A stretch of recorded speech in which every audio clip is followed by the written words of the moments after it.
یہ تاریخی جملہ فرما کر کہ مجھ جیسا اس جیسے کی بیعت نہیں کرے گا، اپنے حرم کو لے کر مدینے سے روانہ ہوا۔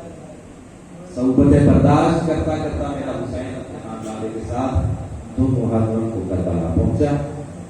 چاند دیکھا گیا، آپ نے بھی دیکھا۔ بس ایک مولا رضا کہ میں نے یہاں پر ایک روایت پیش کرنی ہے، بس اس کے بعد آپ سے اجازت، مولا سب کی حاضری کو قبول کرے۔ کہتے ہیں کہ مولا امام رضا علیہ السلام کا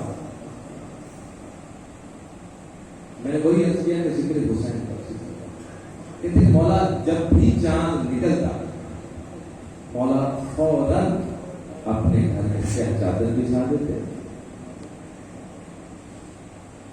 اور ذکر حسین کو مشہور کرتے۔ اتنا گریہ کیا کرتے تھے امام رضا علیہ السلام اپنے جد کو یاد کر کے۔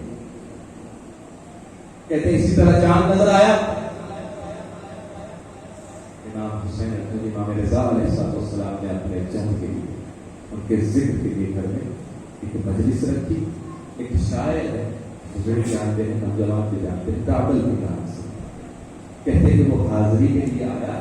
کہتے ہیں کہ مولا چاند آ گیا ہے محرم کا،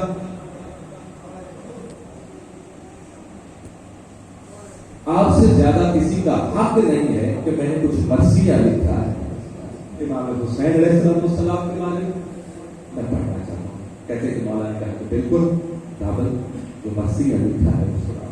کہتے ہیں کہ دابل نے امام حسین علیہ السلام کا مرثیہ پڑھنا شروع کیا۔ کہتے ہیں پڑھتے پڑھتے پڑھتے پڑھتے یہاں تک آیا کہ ہائے قسمت آل محمد کی کہ کوئی مدینے میں ہے، کوئی نجف میں ہے، کوئی قاضم ہے۔ کہتے ہیں کہ یہاں تک جب پڑھا تو درمیان میں پردہ لگا ہے، اس پر بیوی محضرات عصمت کی بیٹی ہے، ادھر مرد سن رہے ہیں۔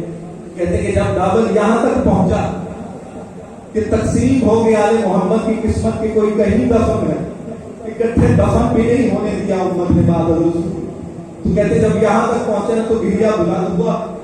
امام رضا علیہ السلام کہتے ہیں کہ دابل اپنے مرثیے میں ایک اور اضافہ کرتے کہ ہائے اس کی قسمت جس میں تو اس میں دفن ہونا ہے۔ ہاتھ جوڑ کر کہتے ہیں کہ مولا میں نے سارا پڑھا ہے، آپ کے جد کی باتیں سنتا رہتا ہوں آپ سے بھی، لیکن مجھے نہیں پتا کہ وہ کون ہے جو تو اس میں دفن ہوگا۔ کہتے دابل کوئی اور نہیں، میں رضا غریب الفقر یہاں پر دفن